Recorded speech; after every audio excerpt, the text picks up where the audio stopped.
Hello students, welcome to Learn India Everyday platform run by Elcaro Career Institute। मैं doctor Manoj आपकी physics faculty complete solution of HC Verma की इस series में आपका स्वागत है। जैसा कि बच्चों आप जानते हैं, इस सीरीज़ में हम chapter number 8 work and power के एक्सरसाइज के क्वेश्चंस लगा रहे हैं। तो चलिए स्टार्ट करते हैं सेशन को। तो बच्चों, इस सेशन में हम जो क्वेश्चन लेने वाले हैं वो है क्वेश्चन नंबर 3। तो सबसे पहले हम क्वेश्चन को पढ़ते हैं।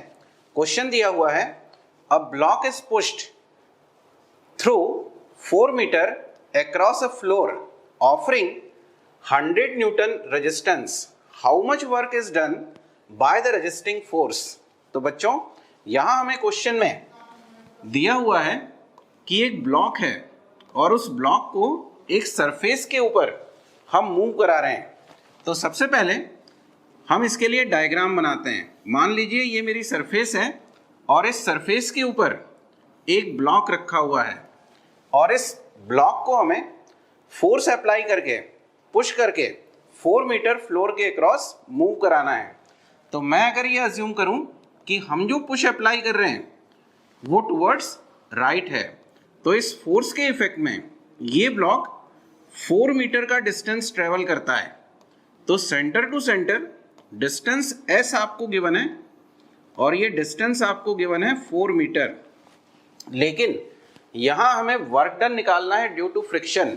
और बच्चों, हम जानते हैं कि अगर हमारा block right hand side move कर रहा है तो इस पर लगने वाला जो फ्रिक्शन फोर्स होगा वो अपोजिट डायरेक्शन में होगा। हम अज्यूम कर लेते हैं कि इसकी वैल्यू है स्मॉल f और क्वेश्चन में आपको इस स्मॉल f की वैल्यू दी हुई है 100 न्यूटन। अब बच्चों, सबसे पहले आपके दिमाग में आना चाहिए कि अब अगर मुझे वर्क डन निकालना है तो मुझे कौन सा फॉर्मूला लगाना चाहिए। वर्क डन का पहला फॉर्मूला होता है work done equal to force into displacement.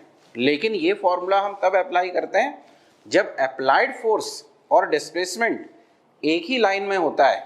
लेकिन यहाँ अगर आप इस क्वेश्चन में देखें तो हमें वर्क डन निकालना है ड्यू टू फ्रिक्शन। तो फ्रिक्शन मेरा लेफ्ट हैंड साइड में है जबकि डिस्प्लेसमेंट प्रोड्यूस हो रहा है राइट हैंड साइड में। इसका मतलब यहां मुझे सेकंड फॉर्मेट यूज करना पड़ेगा जहां वर्क डन एंगल के ऊपर डिपेंड होता है और वर्क डन का फॉर्मूला होता है W equal to FS cos theta.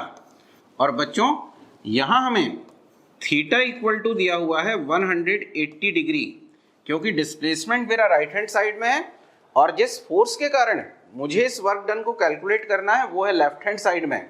तो दोनों के बीच में जो एंगल होगा वो एंगल होगा 180 डिग्री। तो चलिए अब इसमें वैल्यू सब्स्टिट्यूट करते हैं। तो सबसे पहले फोर्स की जगह मैं पुट करूंगा फ्रिक्शन फोर्स को। तो ये वैल्यू मुझे दी हुई है 100। डिस्प्लेसमेंट यहाँ जो प्रोड्यूस हो रहा है वो हो रहा है 4 मीटर और कॉस थीटा में थीटा की वैल्यू हम पुट करेंगे 180 डिग्री। और आप जानते हैं कि cos 180 डिग्री की वैल्यू होती है -1। तो मैं अगर इसको सॉल्व करता हूं तो 100 इंटू 4 हो गया 400 और cos 180 की जगह आ जाएगा यहाँ -1, तो -400 जूल। तो बहुत ही सिंपल क्वेश्चन था। इस क्वेश्चन में हमें केवल ये ध्यान में रखना था कि जो फोर्स इस वर्क डन के लिए हम लेके चल रहे हैं उसका डायरेक्शन डिस्प्लेसमेंट के डायरेक्शन के अपोजिट हैं और इस कंडीशन में आपका जो वर्क डन होता है वो नेगेटिव होता है। तो बहुत ही इजी क्वेश्चन था, उम्मीद करता हूं कि आपको समझ में आया होगा। हम नेक्स्ट क्वेश्चन के ऊपर आते हैं। नेक्स्ट क्वेश्चन है क्वेश्चन नंबर 4 और क्वेश्चन नंबर 4 में हमें दिया हुआ है, a block of mass 5 kg slides down an incline of inclination 30 degree and length 10 metre, find the work done by the force of gravity. तो बच्चों, सबसे पहले हम इस क्वेश्चन को सॉल्व करते समय डायग्राम बना लेते हैं। हमेशा डायग्राम बना के और मैकेनिक्स में क्वेश्चंस को सॉल्व करना अच्छा होता है क्योंकि इससे गलतियां होने के चांसेस बहुत कम हो जाते हैं।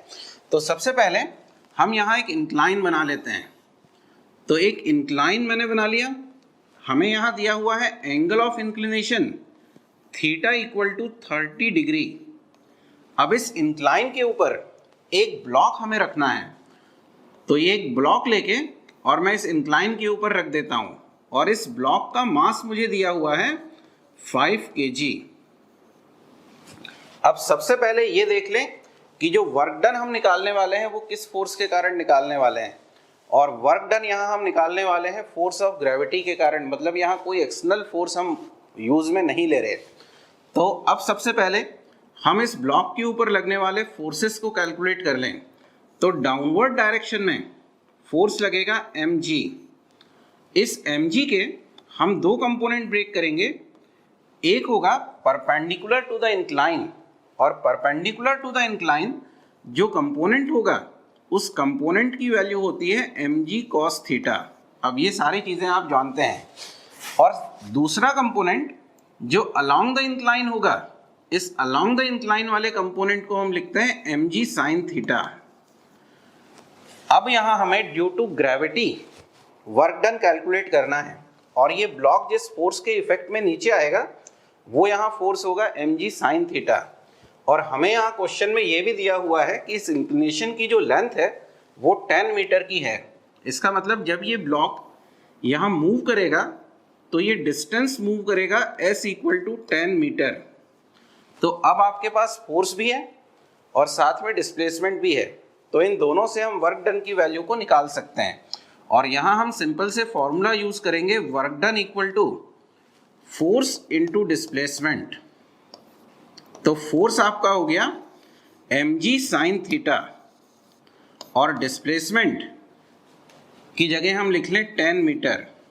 अब यहाँ हम अगर वैल्यू सब्स्टिट्यूट करें तो मास हमें दिया हुआ है 5 kg, g की वैल्यू हम लेके चलें 10, साइन थीटा में थीटा की वैल्यू मुझे दी हुई है 30 डिग्री, तो मैं यहाँ लिखूंगा साइन 30 डिग्री मल्टीप्लाइड बाय 10।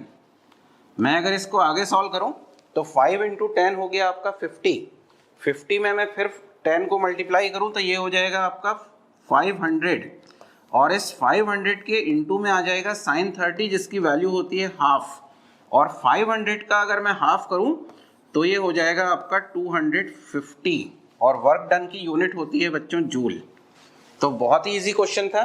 इस क्वेश्चन में हमने ये चीज़ सीखी कि अगर किसी इंक्लाइन के ऊपर एक ब्लॉक को रख के और ड्यू टू ग्रेविटी हम वर्क डन कैलकुलेट करना चाह रहे हैं तो केवल mg sin थीटा वो फोर्स होता है जिसके कारण ये नीचे आ रहा है। लेकिन अगर इसी क्वेश्चन में हमें फ्रिक्शन दिया हुआ होता और ये बोला गया होता कि work done by the friction, तो फिर मुझे यहाँ फ्रिक्शन को कैलकुलेट करने के लिए mg cos थीटा को यूज करना पड़ता, और साथ में मुझे दिया होता कोएफिशिएंट ऑफ फ्रिक्शन। ऐसा भी हो सकता था कि एक एक्सटर्नल फोर्स यहाँ दिया हुआ होता और उस एक्सटर्नल फोर्स के इफेक्ट में मुझे वर्क डन कैलकुलेट करने के लिए बोला गया होता। तो 2 या 3 पैटर्न से इस क्वेश्चन को पूछा जा सकता है। तो उम्मीद करता हूं कि आपको ये क्वेश्चन समझ में आया होगा। इसी तरह के कुछ और क्वेश्चंस को लेके हम फिर मिलेंगे, तब तक के लिए नमस्कार।